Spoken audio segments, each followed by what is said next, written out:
What's up, everybody? Welcome back to the Devy YouTube channel. We're back with another top 25 college football preview. We are in the top four now. We're going to be talking about LSU football and their 2023 season.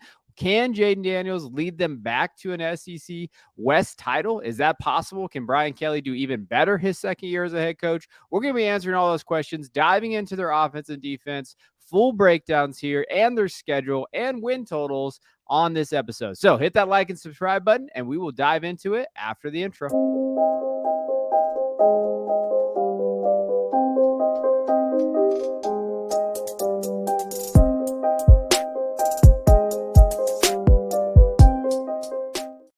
All right, let's talk about LSU. Last year, I don't think it could have worked out any better for Brian Kelly. You know, they finished 10-4, which definitely was at the end of the year, they definitely had some loss they didn't like. But if you would have told LSU fans they were going to win the SEC West over Alabama, they would take that all day. It wouldn't matter what their record was going to be. And Jaden Daniels, transfer from Arizona State, did okay last year. You know, 2,900 yards, 17 touchdowns, 2 interceptions.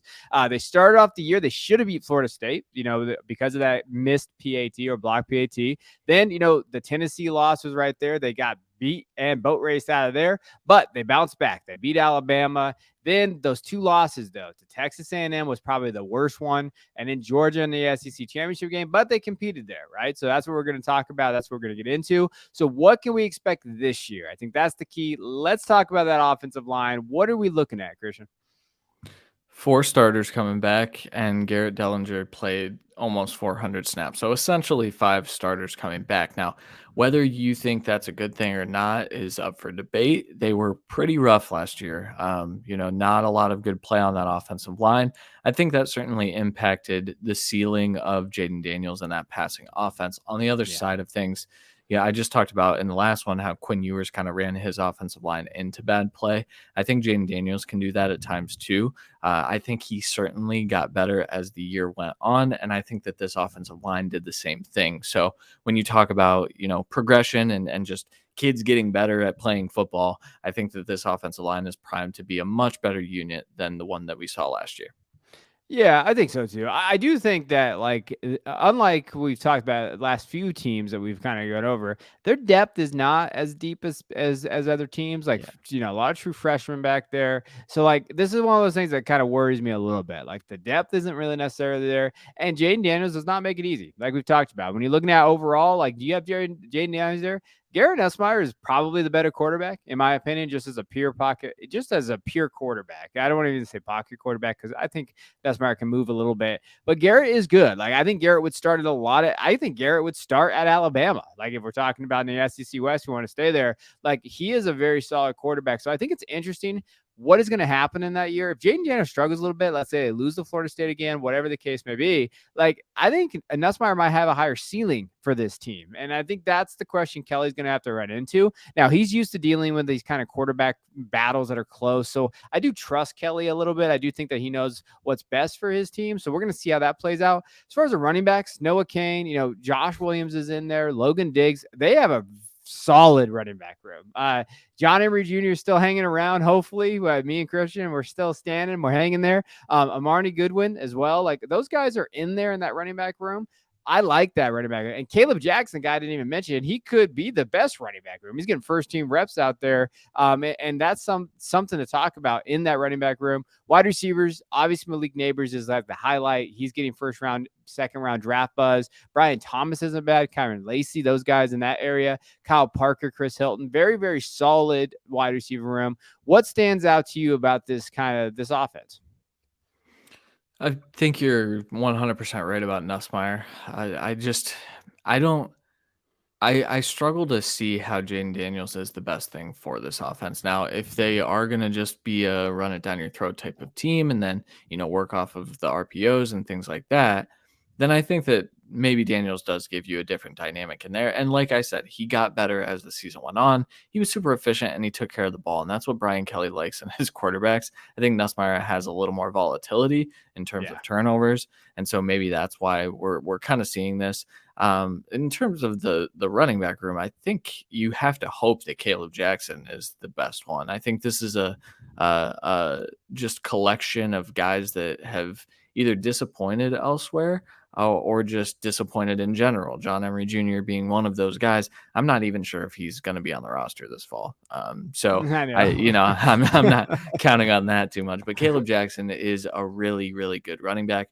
I think if he gets on the field, they're looking a little better. I like Logan Diggs as well, but overall, this running back room is good. Malik Neighbors, Aaron Anderson is a guy that I think is going to work his way Yes. onto the field. There was just no opportunity for him at Alabama. Um, well, I think there was opportunity for him at Alabama, and that's why I question it a little bit. But I think that there is opportunity in this offense for him to be an impact type of player. And then Mason Taylor, I like him coming back as a tight end. They did lose. Who the heck was there? Jack Beck. He was kind of their pseudo tight end, wide receiver. I Yeah. don't know what he was last year. But I do like this group. Of the teams that we've talked about recently, one of my least favorite offensive groups, but Brian Kelly gets the most out of his players, and I think that they're still going to be an efficient offense.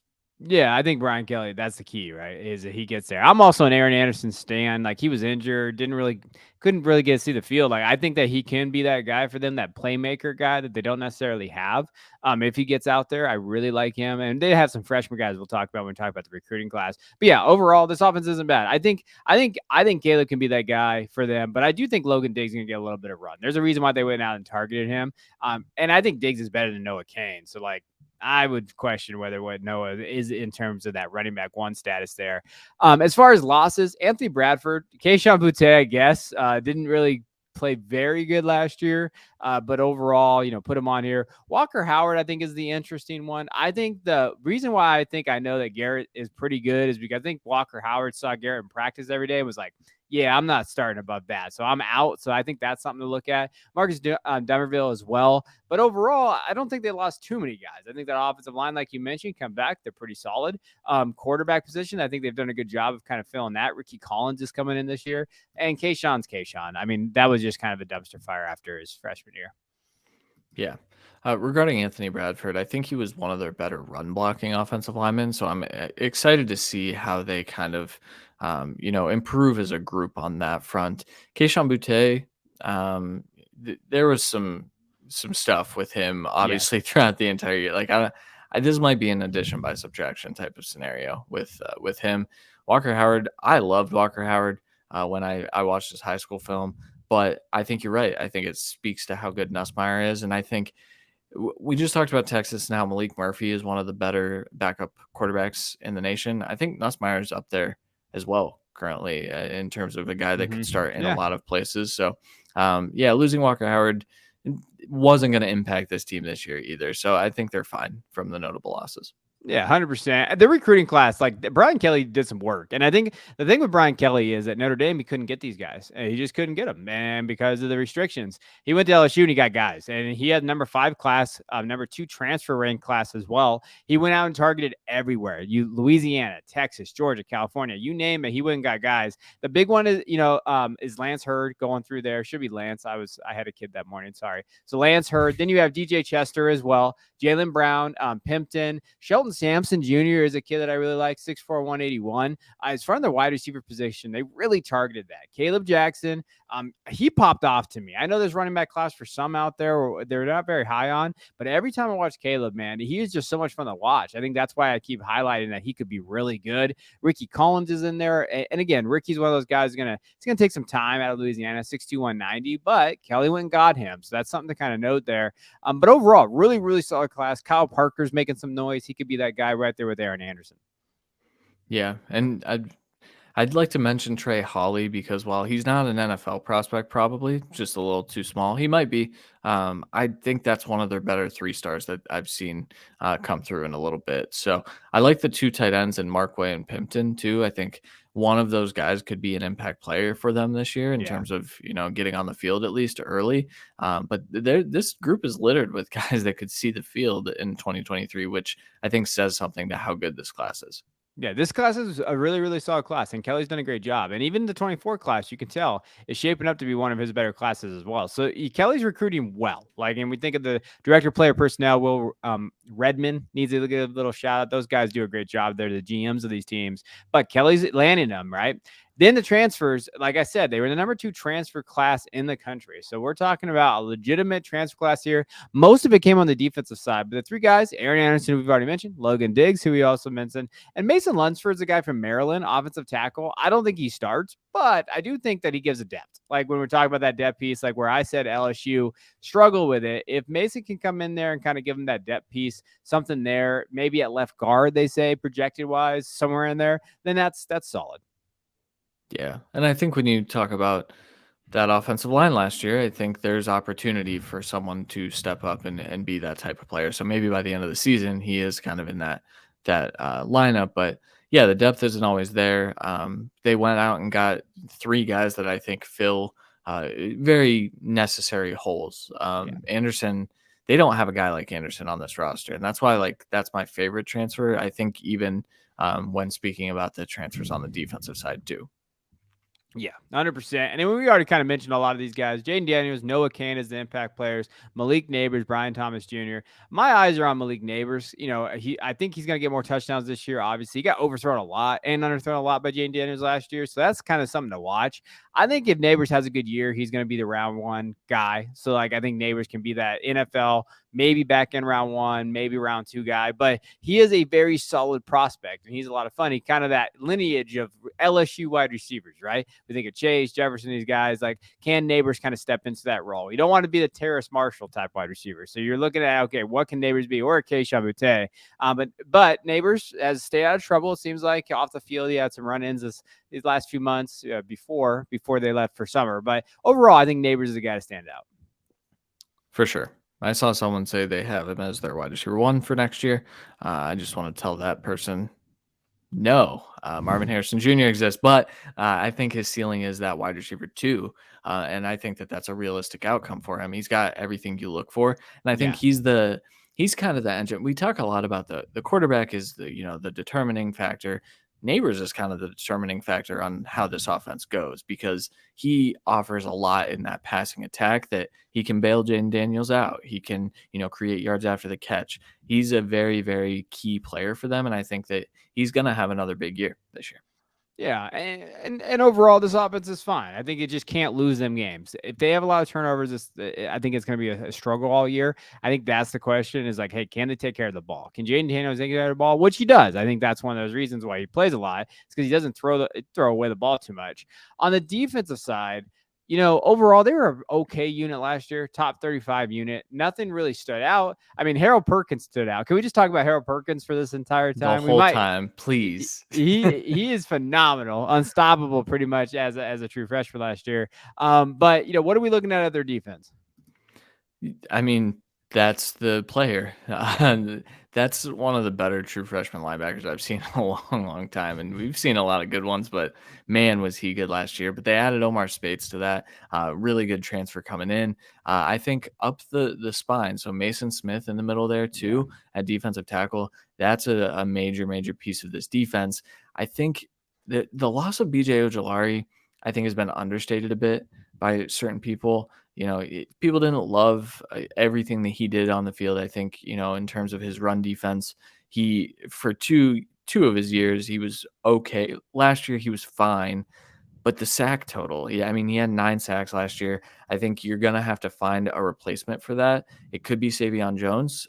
Could be someone else that we don't have listed as a projected starter here. But that's kind of the key here is how are they going to – because, Harold Perkins is going to get his for sure. But how are they going to replace that sack production, that pressure production? Because I think that's a very key piece to this defense being successful.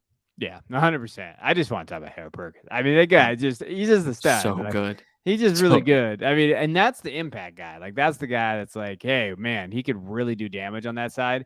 You talk about BJ Ojolari. I think that's a good thing to talk about. Jay Ward, Jacqueline Roy, Derek Davis, like, those guys were fine. And I do think that when you look at the losses that they had, they definitely went out and targeted the transfers. So when you're looking at this, they probably have almost 5 projected transfers or 4 projected transfers to start. And so you see that they definitely had to go out there. I think the biggest thing, though, is Mason Smith coming back from that injury after he got lost after the first game of the year. I think that's the huge one. I think him coming back kind of, can stop some of these losses from really having that big of an impact.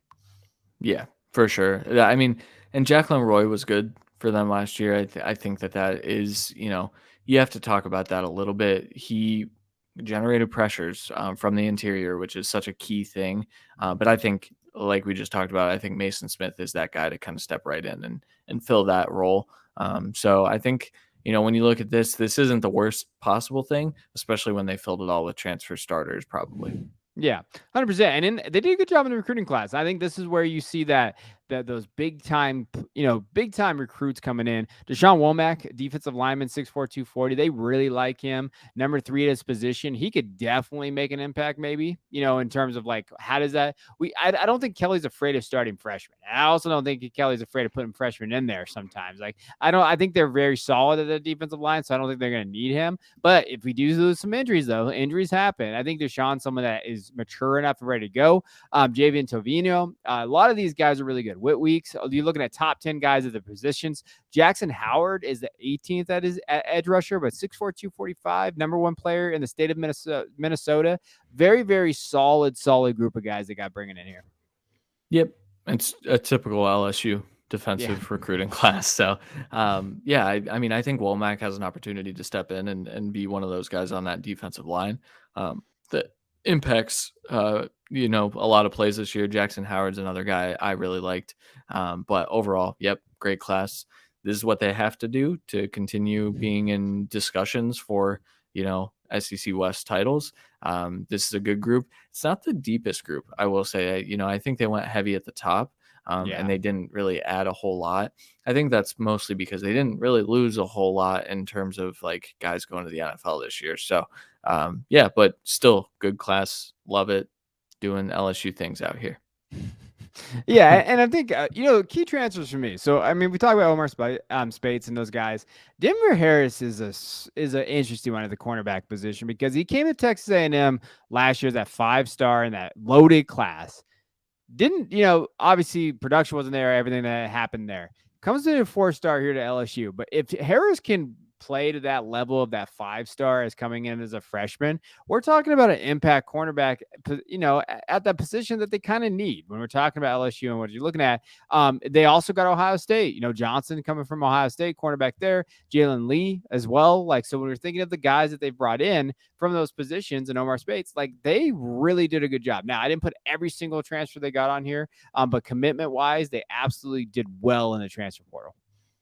Yeah, I'm equally excited to see Denver Harris play. He was good when he was on the field last year in both coverage and as like a run fitter. And that's such a key piece to this defense as well. I think he does work his way onto the field. He's not projected to start right now. I think that changes by the time the season ends. So, I think as we get to the impact players here, I think that's a kid that we could be talking about as one of the most impactful players on this defense. Yeah, I think with Harris too, it's just the off the field stuff, right? It's like he hasn't Yeah. been there. Kelly, I think last couple of days said he'll be back this weekend. It's like that's the key. If he can get the off the field stuff, he'll be in there. But again, those are big question marks sometimes with these guys. Now, impact players, yeah, Harold Perkins, impact player. You heard it here first at the Devy YouTube channel. Mason Smith, to me, yeah, Spate's coming over from Oregon State, and when we talked about Oregon State, we said how big of a loss that was. He is very, very good, and going up to LSU, you can just tell the talented linebacker that he is. Wingo as well, I think, can really step up for them. They might have one of the best defensive lines rivaling Georgia, in terms of like what they can kind of bring to the table in the SEC. So that's something to note. And again, if those linebackers around Perkins are just better, I think Spates could be, right? Omar coming in there, then we're talking about a legitimate defense. Yeah. The strength of this defense is still in that front seven, and it starts with Harold Perkins. I mean, like I've already talked about, one of the better freshman linebackers I've seen in a very long time, and I think we're gonna have discussions about what his ceiling is in the NFL here soon, unfortunately. But I was hearing some Micah Parsons things thrown around already, and it's reasonable when you look at what he did last year. So I think he's kind of the leader in that defense, and if they lose him, I think they're in bad shape. So health is going to be super important, as it is with every team. But he's not a replaceable player. And while I think the other three guys that we have listed here, are replaceable players. I think that they will be impact players as well. So good defense. I think this defense is going to kind of dictate what this team's ceiling is too. Yeah, this defense is going to lead them to another title in the SEC West or not. Like, I think that's really what we're looking at with LSU. As far as their schedule goes, they're 9.5 win total. So you're looking at Florida State, massive game. Everybody's looking for that game. I cannot wait for that game. It's going to be a lot of fun. Grambling, Mississippi State, Arkansas, Ole Miss, Missouri, Auburn, Army, and they should win out of those games till they go to Alabama. And I think those are the two big games, right? Alabama and Florida State. You can't lose to Texas A&M again. Hopefully you don't.